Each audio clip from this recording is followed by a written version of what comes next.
तर नमस्कार मंडळी, मी तुमचा माणूस महेश. तर तुमचं स्वागत करतो या आपल्या व्हिडिओमध्ये. आज उडीद शेतात उडीद पेरायचं होतं. मग त्यासाठी ट्रॅक्टर बोलावलेलो. मग ट्रॅक्टर बोलावल्यानंतर त्याची पूजा शिरफळ फोडून करावं लागेल की. मग पूजा वगैरे केलो. मग त्यांनी बिया टाकून पेरायला सुरुवात केली. मग थोडं पाऊस पडल्यामुळे काल परवा दिवशी थोडं पाऊस पडलं होतं. मग थोडं त्याला चिखल लागतंय ना फळीला, त्या साठाच्या फळीला. मग आपलं काम काय असतंय, खुरपं घ्यायचं आणि त्याच्या मागं पळायचं एवढंच काम असतंय. मग ते काढायचं, माती काढायचं, ते माती वगैरे काढू लागलो. मग फिरायला लागलो त्याच्या मागं खुरपं घेऊन.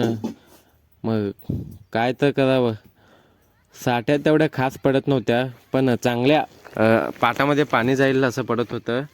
आभाळ तर आलं होतं. मला तर वाटतं आता पाऊस होणार आहे.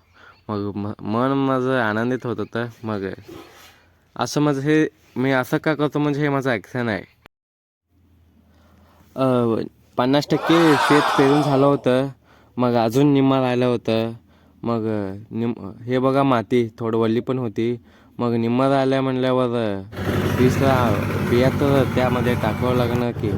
हे बघा आमचा गोट्या, गोल्या, सॉरी गोट्या म्हणतो आम्ही, काय गोल्या.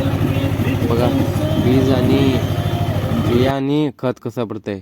मग निम्मा संपल्यावर ते बिया, अजून एक उडीदच्या पाकिटच्या बिया आणलो होतो ना, ते ओतलो. मग लहान थेंब थेंब पाऊस झालं. मग डोकं भिजतंय, आजारी पडतो म्हणून घरला जाऊन आणि टाळायला डोक्यात टाकलो. अशी बघा अशी असते पेरणी गावाकडे, बघितलं का.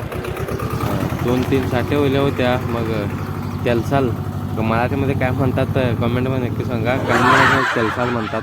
तेलसाल मारून घेतलं. मग तो ट्रॅक्टरवाला गेला. मग आम्ही पण उभा राहून बघत होतो. आणि हो चिंटू त्याला असं दुःख झालं ते सोडून गेल्यावर, असं टाटा करत होता त्याला.